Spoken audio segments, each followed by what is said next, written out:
हमारा प्यारा मध्य प्रदेश, हमारा प्यारा मध्य प्रदेश, हमारा प्यारा मध्य प्रदेश, हमारा प्यारा मध्य प्रदेश। हमारा प्यारा मध्य प्रदेश, हमारा प्यारा मध्य प्रदेश, हमारा प्यारा मध्य प्रदेश, हमारा प्यारा मध्य प्रदेश। नमस्कार, आप देख रहे हैं कृषि जागरण। मैं हूँ अजय त्यागी।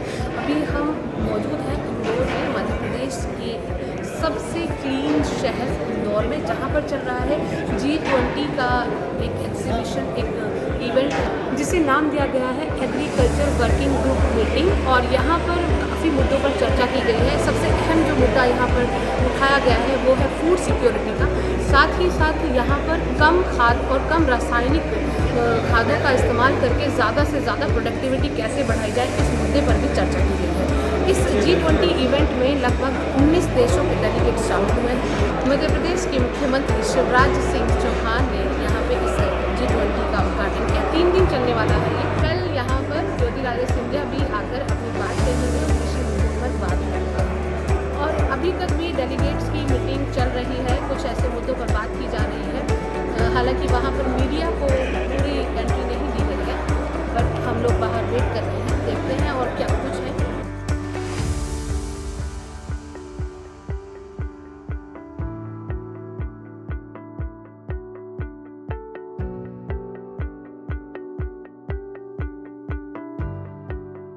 इंदौर की गौरवशाली परंपरा के अनुरूप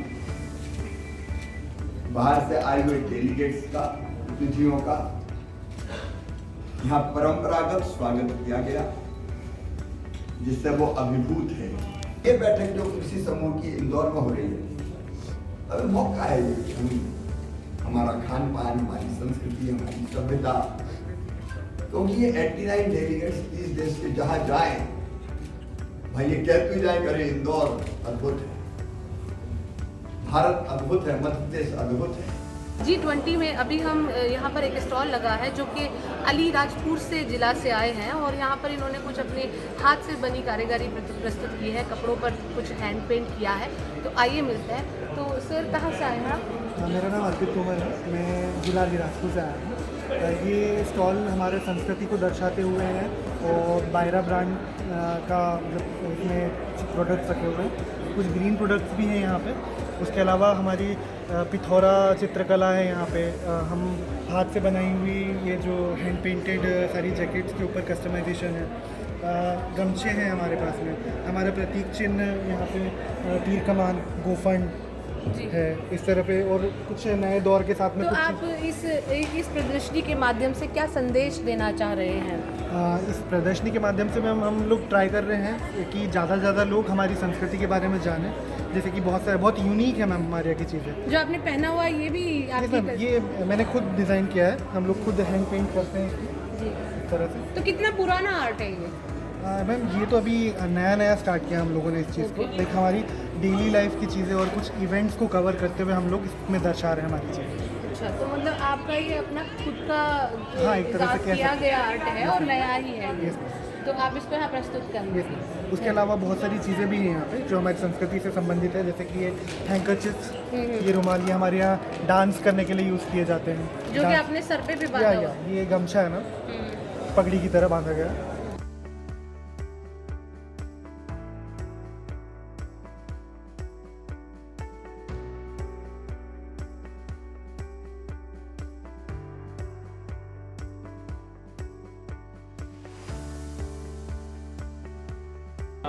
मुख्यतः इस स्टॉल में मंडला, डिंडोरी, छिंदवाड़ा, बैतूल, इस प्रकार के ट्राइबल डिस्ट्रिक्ट्स के किसानों द्वारा इकट्ठे किए गए मोटे अनाज, कदम जिनको कहते हैं, उनकी भिन्न भिन्न प्रजातियां और उनके अलग अलग प्रजातियों के अंदर जो छोटे छोटे लैंड रेसेस, मतलब देसी बीज हैं, उनको इकट्ठा किया गया है। और उन्हीं किसानों के समूह के द्वारा बनाए गए खाद्य उत्पाद, जो कि मिलेट से ही संबंधित करके बनाए गए हैं, उनको यहाँ प्रदर्शित करने के लिए लाया गया है। और आपके सामने इसके पीछे मकसद क्या है यहाँ पर जो आप लोग? जैसा कि हमारे माननीय प्रधानमंत्री जी ने इस वर्ष को FAO के द्वारा मिलेट वर्ष घोषित कराया है, क्योंकि मिलेट बहुत सालों में खो गया है। इसको बस आदिवासियों का अनाज माना गया है, जबकि इसमें पोषण क्षमता बहुत अच्छी है।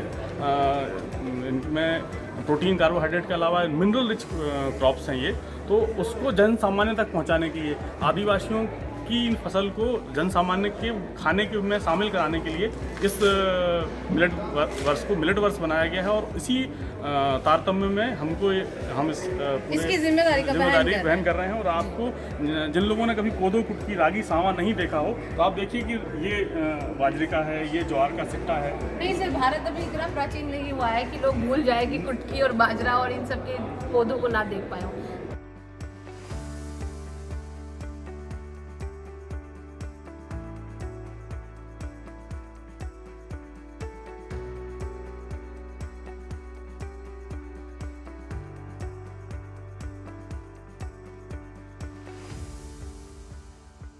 ये 8 मार्च को होली आ रही है, तो वन विभाग, मध्य प्रदेश वन विभाग ने हर्बल गुलाल बनाया है, जो हम हर साल बनाते हैं। पलाश के फूलों से ये बना हुआ है।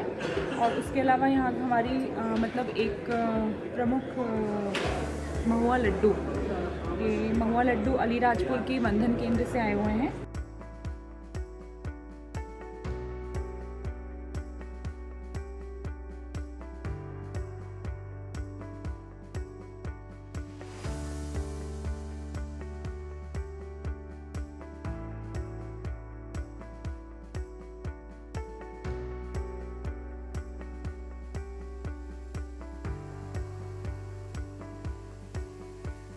हाँ, बेसिकली मैम जो अभी आपने करंट में देखा होगा कि जो पराली की समस्या है, जो एग्रीकल्चर वेस्ट की समस्या है, उसको हम सॉल्व करने के लिए एक बहुत अच्छा सोल्यूशन लेके आए हैं कि उसी पराली में, एग्रीकल्चर वेस्ट में हम क्या मशरूम ग्रो करें। क्योंकि मशरूम क्या होता है कि बहुत ही हेल्दी सुपर फूड है, उसमें 30 ग्राम प्रोटीन है, विटामिन डी है, आयरन है, कैल्शियम है, सभी मिनरल्स है उस पर। तो हम लोग अगर मशरूम उसमें ग्रो करेंगे तो सबसे अच्छी बात क्या है कि एक तो पॉल्यूशन जो फार्मर बर्न करते हैं या उसको यूटिलाइजेशन नहीं कर पा रहे, उसका यूज़ हो जाएगा।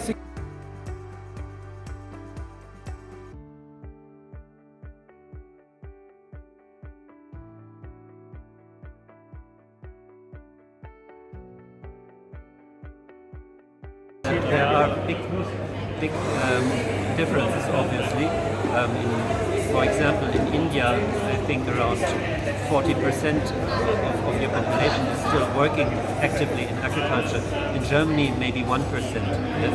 So it's a different reality of agriculture. We have a bit bigger farms and less people working there, which doesn't mean that agriculture in Germany is not important. And also that we have global tasks we are tackling here at G20, because the way we do our agriculture has consequences for us globally. Yes, we need to tackle climate crisis because it's a global crisis. We need to ensure global food security. We have an interest also in Europe that farmers in India find a way to make their living, to not live in poverty but have a good sustainable development, because we want a global sustainable farming sector. Yes. It is very important in terms of addressing food security needs, because reducing food loss and waste contributes to improving access to food. It increases also the availability of food, and also by reducing food loss and waste, we have to protect the natural resource base.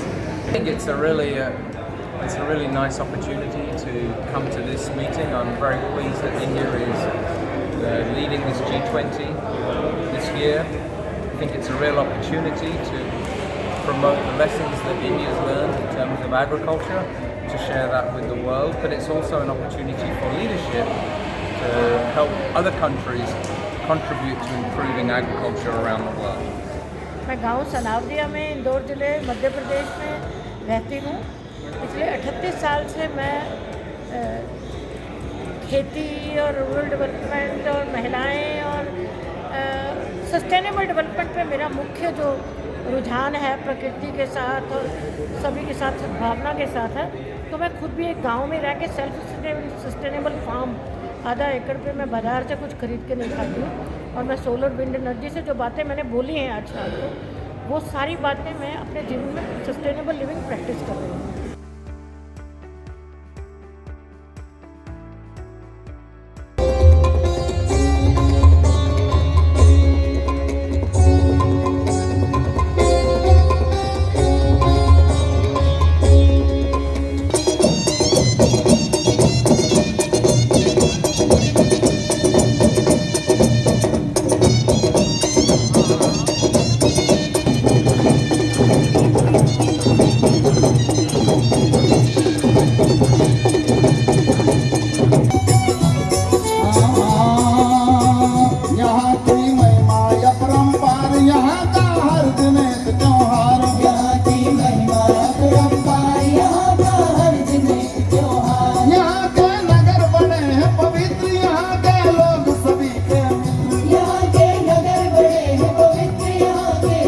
सभी के हैं।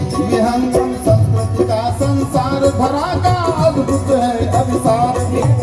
हमारा प्यारा मध्य प्रदेश, हमारा प्यारा मध्य प्रदेश, हमारा प्यारा मध्य प्रदेश, हमारा प्यारा मध्य प्रदेश। हमारा प्यारा मध्य प्रदेश, हमारा प्यारा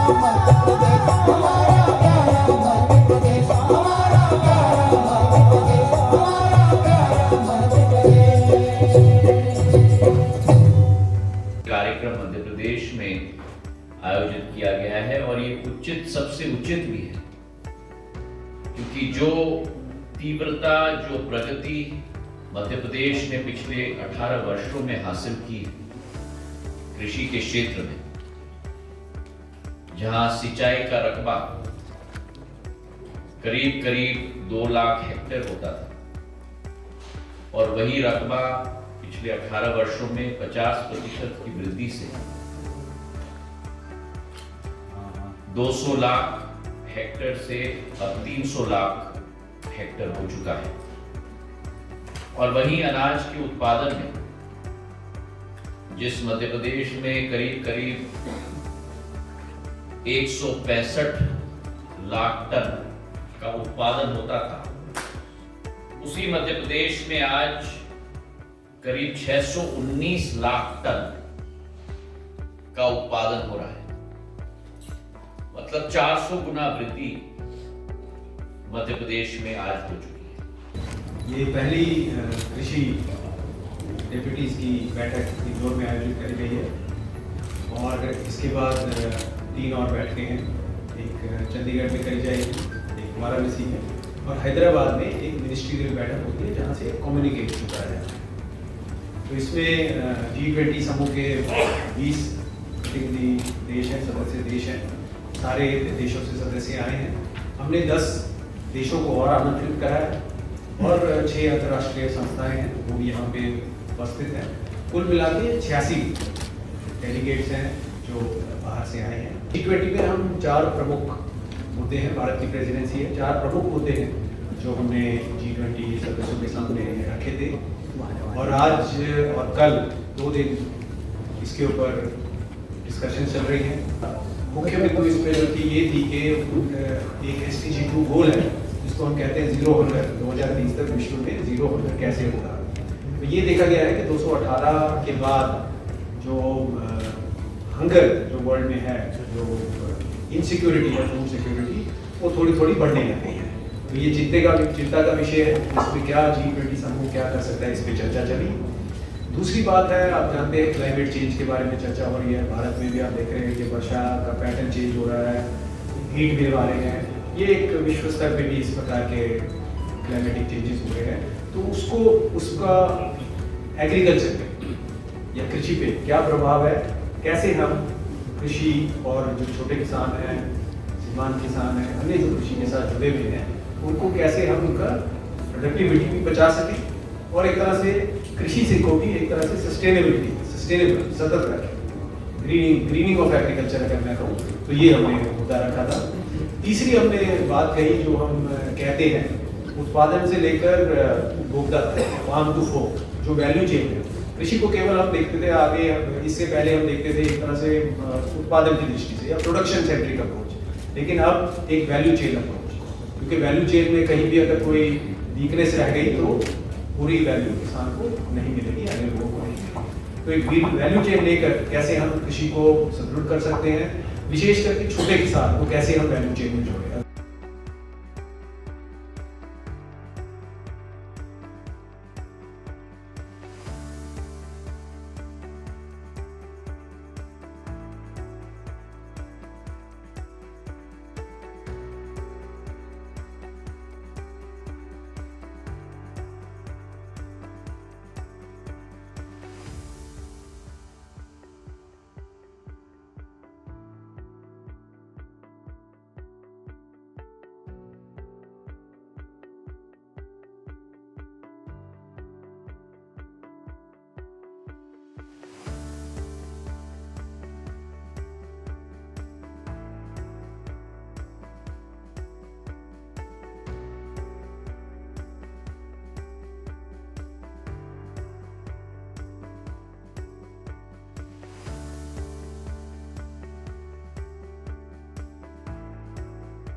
climate smart agriculture is one of the topics that we should focus on. The other one is food loss and waste issue. You know, actually, in one hand, we are trying to increase our productivity with long-lasting projects with the budget of millions of dollars to increase maybe 5 or 10% of simple variety. On the other hand, we lost or waste our foods. 1/3 of foods that we produce in our world is wasted or lost. So maybe with a small habit changes, we can achieve a big gains. तो जैसे कि आपने देखा G20 में एक तरफ तो राजनीतिक तौर पर भी यह इस बात को पुष्टि कर दी गई है कि मिलेट को अब इस वर्ष सबसे ज़्यादा प्रमोट किया जाएगा, इसकी आदत डाली जाएगी। लोग इसे अपने खाने में, हर घर की थाली में मिलेट मौजूद होना चाहिए। साथ ही साथ यहाँ पर एग्जीबिशन में भी मिलेट्स को बहुत अच्छी तरीके से प्रस्तुत किया गया है। कहीं सीड के शक्ल में, कहीं सीड्स के तरीके से इसे प्रस्तुत किया गया है, तो कहीं इसे खान पान और व्यंजनों को कैसे बनाया जाए ये प्रस्तुत किया गया है। इसके अलावा मिलेट से बने हुए कुकीज़ और नमकीन और बहुत सारी वेराइटीज़ यहाँ पर प्रस्तुत की गई हैं। ये बहुत ज़्यादा बड़ा एग्जीबिशन तो नहीं है, लेकिन हाँ G20 के इस इवेंट में यह अपनी खूबसूरती बरकरार रख रहा है। तो ये कृषि जागरण की ख़ास पेशकश थी मध्य प्रदेश के इंदौर से।